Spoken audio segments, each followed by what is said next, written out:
दिन दहाड़े हमले को तैयार ईरान, खामनेई का तख्ता पलट करेंगे ट्रंप।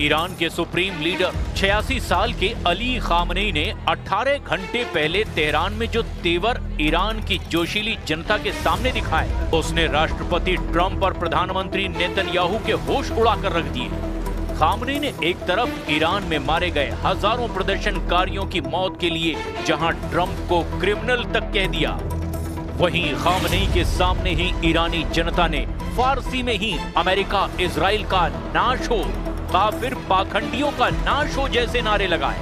इधर खबर ये है कि ईरान को अमेरिका और इजराइल के भीषण हमलों से बचाने के लिए अब रूस और चीन ने भी एड़ी चोटी का जोर लगा दिया है।